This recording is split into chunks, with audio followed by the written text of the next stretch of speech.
His disciples were on their way. He came to a village where a woman named Martha opened her home to him.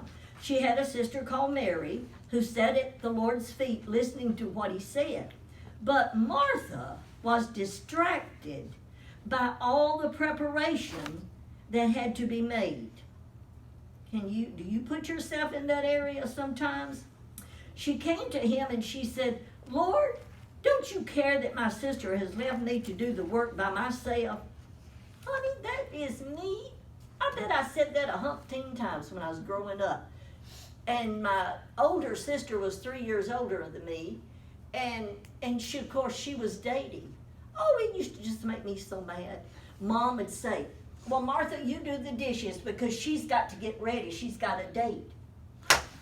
You know, listen, I was always wanting to stick my nose in that business, and try to correct, And so I know how Martha feels. I know. And so here she is trying to tell Jesus what to do. Oh, does our mouth ever get us into trouble? Telling our husbands what to do? Ronnie didn't like it at all. And your husband probably don't like it either. You tell him what to do. But Jesus said to Martha, verse 41, Martha, Martha, the Lord answered, you are worried and upset about many things, but few things are needed, or indeed only one is needed. Mary has chosen what is better, and it cannot be taken away from her. Then Mary and Martha and Lazarus. Turn over to John chapter 11. Again we see. So Martha needs some discipline in her life. She really does. She's on the wrong track. She's gotten off track. She needs some discipline. So in John chapter 11, we see this family again. And this time, Lazarus has died. And so, okay, where am I going to start with this? Okay. All right, look at verse 17. They have sent for Jesus, and on his arrival, he waited a while, he didn't come. Lazarus had been dead for 4 days and in the tomb. And verse 17 of chapter 11 of John. On his arrival, Jesus found that Lazarus had already been in the tomb for 4 days. Now Bethany was less than 2 miles from Jerusalem, and many of the Jews had come to Mary and Martha to comfort them in the loss of their brother. When Martha heard that Jesus was coming, she went out to meet him, but Mary stayed at home. Now look what Martha did. She heard that he was coming, and she probably thought, well, I'm going to go meet him because I got something I want to say to him.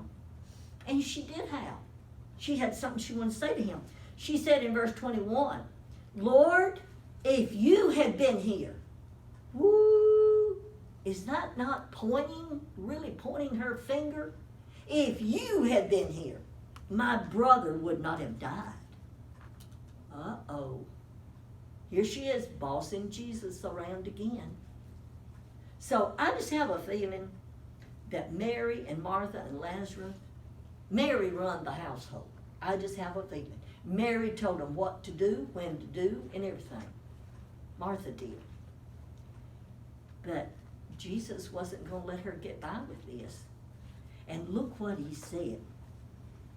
Jesus said to her, your brother will rise again. And Martha said, I know he'll rise again in the resurrection at the last day. So she's kind of smart. She knows a little bit. But Jesus said, I am the resurrection and the life. The one who believes in me will live, even though they die. And whoever lives by believing in me will never die. Do you believe this? She says, yes, Lord. I believe that you are the Messiah, the Son of God, who is to come into the world. So Martha is beginning to get back on the right track. She is beginning to keep her mouth shut. Know that she needs to keep her mouth shut. But look what happens in chapter 12. This is the part that I love about Martha. Chapter 12. Now, Lazarus had Jesus had raised Lazarus from the dead. In chapter 12 of John, 6 days before the Passover, Jesus came to Bethany, where Lazarus lived, whom Jesus had raised from the dead. Here a dinner was given in Jesus' honor. Look at Martha. Martha served, while Lazarus was among those reclining at the table with him. And Mary took out a pint of pure nard, an expensive perfume, and she poured it on Jesus' feet. And then she wiped his feet with her hair. And the whole house was filled. Now what was Martha doing? Serving and keeping her mouth shut. I just love it. I just love it. A lot of people don't, when they teach on Martha and her worrying about things, they put us women in that category, but they don't put us right there in that one. So Martha had learned her lesson. Here she was now serving the Lord, doing her thing, and keeping her mouth shut, and letting everybody else do their thing. So there's another one that I thought about from Scripture.